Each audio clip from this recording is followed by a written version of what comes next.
Bonjour, aujourd'hui je vous propose une vidéo tutoriel complet. Vous allez voir tout le processus de A à Z. Je vous avais dit que je continuerai les tutoriels, même si j'en fais des longs pour des cours. Je vous ai dit que je ferai aussi des tutoriels. Aujourd'hui, je vous propose un tutoriel complet d'un colibri que j'ai réalisé avec les crayons de la marque Faber-Castell. Je vous remontre la boîte pour les personnes qui n'auraient pas regardé cette vidéo où je parlais du dessin. Voilà, c'est cette marque que j'ai achetée. J'avais acheté les 60 crayons, il y a plusieurs boîtes. J'ai acheté celle-là, j'avais fait le choix de celle-ci parce qu'il y a des crayons bruns que j'avais besoin pour mes animaux. Je travaille beaucoup le dessin, la peinture animalière. Donc voilà.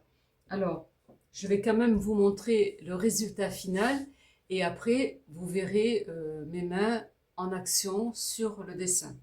Alors, je vous montre le résultat final. J'espère que vous voyez bien. Je l'ai mis sous cadre. Vous voyez, je l'ai adapté. Donc, je vous mettrai la photo de référence, mais je n'ai pas tenu compte ni des couleurs qui étaient présentées et j'ai un peu retravaillé la forme. Je ne voulais pas non plus trop l'adapter parce que c'est un petit modèle. Alors, j'ai bien entendu utilisé ma petite gomme, elle m'a bien servi. Et alors, j'ai utilisé les crayons de cette boîte, mais j'ai aussi utilisé le Caran d'Ache Pastel Pencil blanc. Voilà, c'est un Caran d'Ache. C'est une très très bonne marque. Les crayons sont assez chers, mais le blanc, c'est nécessaire, surtout sur du papier noir. Je m'en suis pas trop servi, mais un petit peu pour faire quelques traits de lumière. Voilà, donc je le pose là. Alors, j'ai aussi utilisé le blanc de cette boîte-là, de Faber-Castell. J'ai utilisé 3 orangés, un jaune, un gris. Il ne m'a pas trop servi, le gris. Et ces 2 bleus, voilà. Et le noir, pour souligner. Alors, ça, c'est mon choix. Et c'est aussi lié à ce que j'avais envie de présenter. Maintenant, des colibris, il y en a de toutes les couleurs. D'ailleurs, j'ai beaucoup hésité. Je voulais en faire un orange, qui était très très beau. Mais bon, comme je voulais travailler avec ces tons-là, j'ai choisi un colibri comme ça. C'est faben98, pardon, @laposte.net. Je vérifierai. S'il y a des personnes qui sont intéressées par ce travail, ce tableau, je vous l'offre pour vous remercier pour les 100 abonnés. Alors, il faut m'écrire à l'adresse que je vais mettre quand je vais faire le montage, qui est sur YouTube. Donc, à ce moment-là, s'il y a au moins, petite précision, il faudrait au moins qu'il y ait 20 personnes qui m'écrivent avec leur pseudo et leur mail, de sorte que je puisse tirer au hasard la personne et qu'elle puisse recevoir ce cadeau. Je vous ai fait la surprise parce que je ne savais pas trop quand j'allais faire ce tutoriel. Donc, il va apparaître début octobre. Voilà. Et ensuite, bien sûr, si j'ai pas beaucoup de personnes qui m'écrivent, ben, il partira pas. Il restera à la maison. Donc, ben, écoutez, si vous le voulez, libre à vous. Ce que je ferai, je vais le signer. Là, je ne l'ai pas signé. Je vais le signer. Voilà, je pense vous avoir tout dit en ce qui concerne ce travail et ça me fait vraiment plaisir de vous l'offrir car je vois qu'il y a quand même des gens qui s'intéressent à ce que je fais et comme je le dis, je suis une jeune chaîne avec des cheveux gris, mais pour moi c'est quand même important de voir qu'il y a des gens qui se fidélisent à ma chaîne, qui me suivent et voilà. Je vous remercie encore et puis eh bien, que vous dire, à très bientôt pour de prochaines aventures vidéo. Au revoir. Alors, nous voici maintenant rendus sur la table et je commence, comme vous le voyez, le travail sur ce colibri. Alors, j'ai fait sommairement 2 formes géométriques pour vous montrer que c'est simple de dessiner. Vous pouvez voir, alors on ne voit pas distinctement, mais j'ai créé 2 ovales, un pour la tête et un pour le corps. Pour la tête, il est à peu près, bon, il est presque même rond, hein, il est latéral, c'est-à-dire horizontal.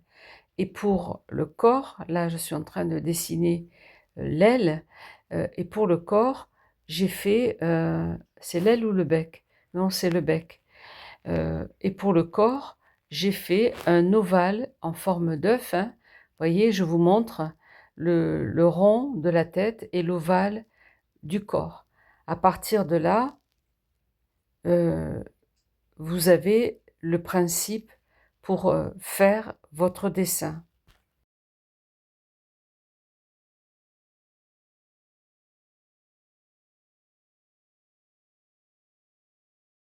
Là, vous pouvez bien voir les 2 formes géométriques, hein. Ça vous permet de réaliser toute forme de dessin à partir de l'idée de créer des traits géométriques. Ça peut être des ronds, des carrés, des ovales. C'est à vous, avec l'œil, de voir qu'est-ce que vous voyez quand vous regardez la photo. Alors, je ne sais pas si c'est le cerveau droit ou le cerveau gauche. En tout cas, il y en a un qu'il faut laisser tomber. Je ne sais pas lequel. Mais en tout cas, il faut que vous observiez, simplement observer. Il ne faut pas raisonner. Quand on fait un dessin, il faut rester comme quand vous observez la nature. Vous commencez pas à analyser tout. Eh bien, c'est pareil. L'oiseau, il a une forme. Et là, vous voyez, vous distinguez bien que cet oiseau, eh bien, on pourrait dire que c'est un œuf, 2 ovales. Maintenant, bien entendu, ça ne va pas rester comme ça, mais ça vous permet déjà de dessiner ce que vous voulez faire.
Donc là, je dessine les 2 ailes. Donc là, je commence à mettre en forme le dessin. J'ai commis quelques petites erreurs, donc j'ai effacé, en bas de l'aile à un moment donné. Donc, mais ça, c'est pas grave. Tout est, on peut tout rectifier, hein. Tant que le travail n'est pas terminé, ce que je fais surtout, sur le côté gauche, j'avais mon ordinateur avec la photo de référence. Donc, en fait, c'est pas vraiment des erreurs, mais je n'ai pas voulu respecter exactement, comme l'oiseau était fait. J'ai descendu les plumes du bas, parce que les plumes de l'oiseau étaient beaucoup plus courtes et j'ai aussi, mis en forme les ailes, de la façon dont j'avais envie. Alors, c'est vrai que j'ai, sur ce travail-là, beaucoup improvisé les couleurs.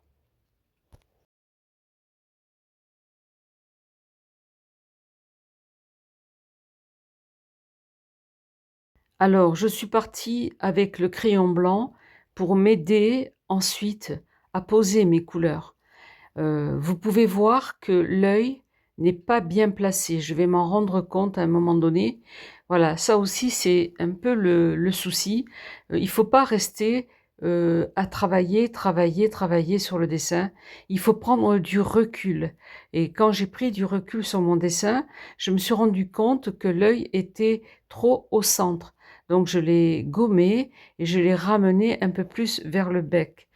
C'était pas énorme, hein, c'était, l'histoire de d'un millimètre, mais ça me dérangeait donc j'ai changé. Vous allez pas le voir parce que je l'ai gommé donc ça n'apparaît pas au montage, mais je préfère quand même vous dire, la modification que j'ai fait sur l'oiseau.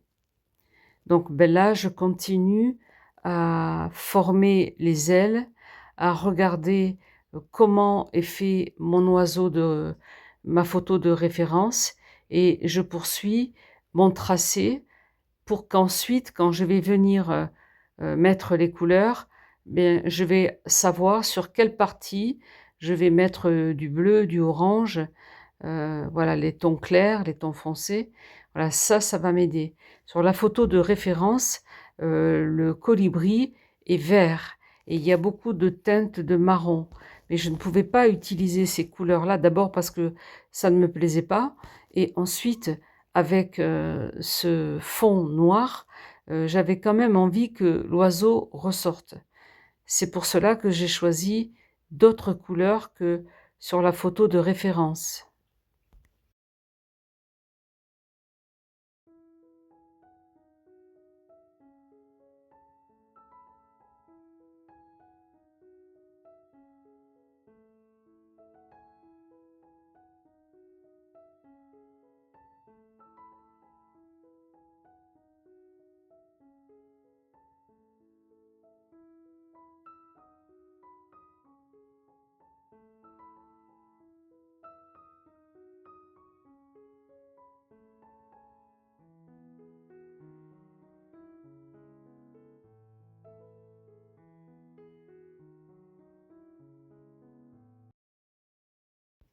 J'ai pris beaucoup de temps sur le tracé de l'oiseau pour m'en faire gagner après.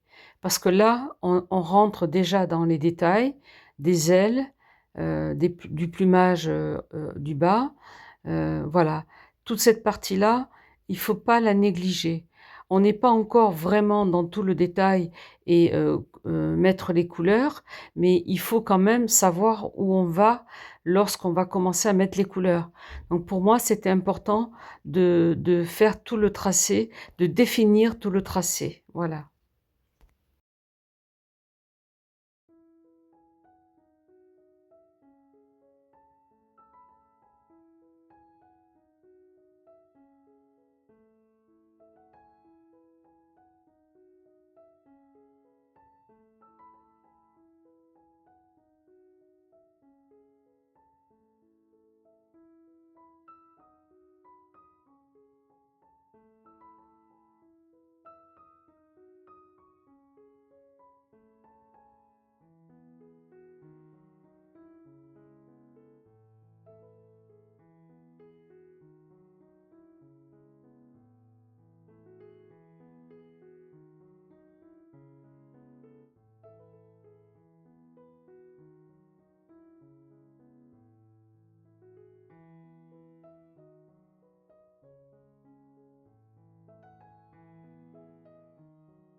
Maintenant, je vais commencer avec les couleurs.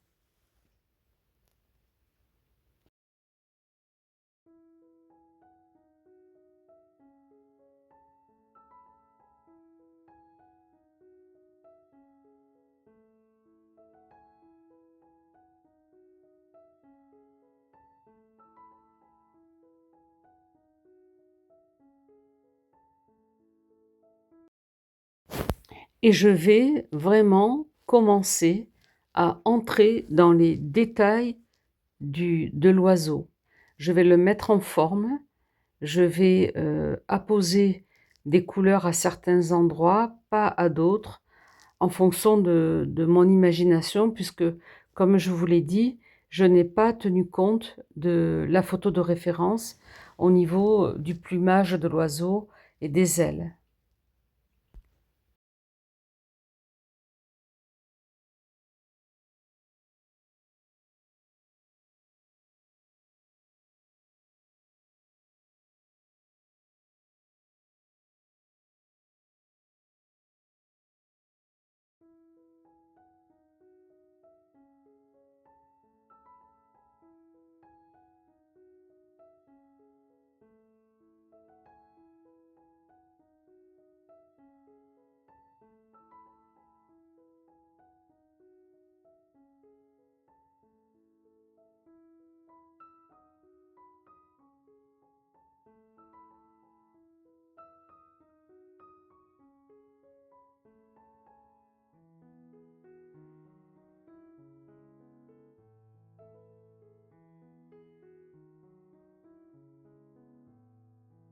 Vous avez vu tout le processus du dessin.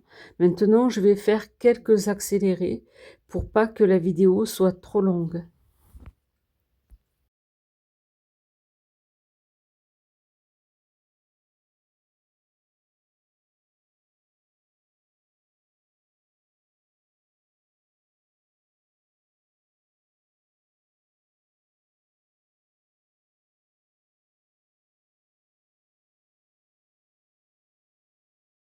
Bon, la seule difficulté que j'ai rencontrée réellement, ce sont au niveau des mines de mes crayons.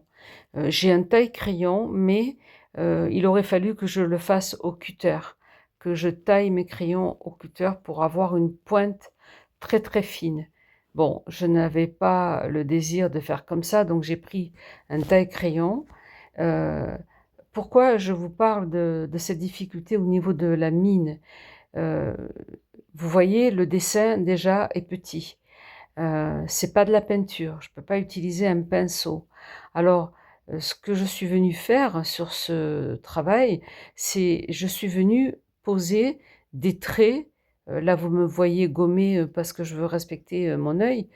Je suis venue poser des petits traits les uns à côté des autres. Vraiment des petits traits d'1 millimètre, hein.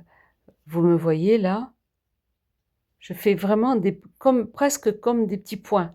C'est pas des points, c'est des traits. Et si j'avais eu une mine encore plus fine, j'aurais pu encore mieux détailler l'oiseau avec ce plumage et ce poil très très fin, là, ces plumages fins autour de la tête et sur le corps.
Alors, je voulais vous préciser que c'est une libre interprétation de la photo de référence. Cette photo de référence était libre de droit. Je vous ai parlé des droits d'auteur, donc je suis allée chercher une photo qui était diffusée libre de droit, ce qui me permet de l'utiliser pour faire mon travail. Ce que je voulais vous dire, c'est que je l'ai fait à ma manière, à ma façon, selon le moment, les couleurs que j'avais envie d'utiliser sur le moment. Mais vous pourriez très bien faire un colibri rouge, vert. Il y a plusieurs sortes de colibris, c'est ce que j'ai expliqué en introduction. Donc, à vous de faire travailler votre intelligence. Vous n'êtes pas obligé de faire exactement les mêmes couleurs que j'ai utilisées. Vous avez le principe de base, c'est-à-dire la forme géométrique, et puis ensuite bien détailler les contours, et puis ensuite venir faire apposer vos couleurs selon ce que vous avez envie de montrer et selon votre goût. On a tous des goûts différents, des sensibilités différentes. Donc moi, je vous montre un exemple. Vous n'êtes pas obligé de suivre exactement le dessin à la lettre tel que moi je l'ai fait.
Ici, je recommence à utiliser le crayon blanc pour ajouter de la lumière aux endroits où j'ai envie que ça soit plus prononcé.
Vous voyez maintenant, à la fin de ce travail, je peaufine vraiment les détails, je rajoute la lumière avec le blanc, là où j'ai envie que ce soit encore plus lumineux, encore plus visible, cette lumière qui vient sur la tête, le début du corps de cet oiseau. Donc c'est à ce moment-là et seulement à ce moment-là que je peaufine les détails du dessin. Ne le fais pas avant. C'est pour ça que je vous ai expliqué, ça sert à rien de vouloir faire des détails au début, parce que il faut que votre dessin commence par, il faut le commencer grossièrement. C'est ensuite que vous allez apprécier. Mais au début, c'est comme un architecte qui fait une maison, il voit déjà la maison et pourtant il n'a que les plans devant lui. Eh bien là, c'est pareil, on a commencé par un croquis et maintenant on arrive à la fin de cette exécution de, de ce colibri avec beaucoup plus de détails.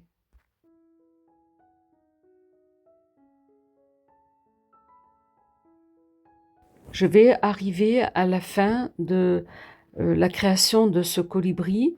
J'espère que vous aurez aimé ce contenu. Comme je l'ai dit, je vais l'offrir à une des 30 personnes qui va m'écrire. Bien entendu, il faut au moins qu'il y ait 30 personnes pour que voilà, ça puisse se faire, hein, ce cadeau. Et je vous remercie de m'avoir suivi.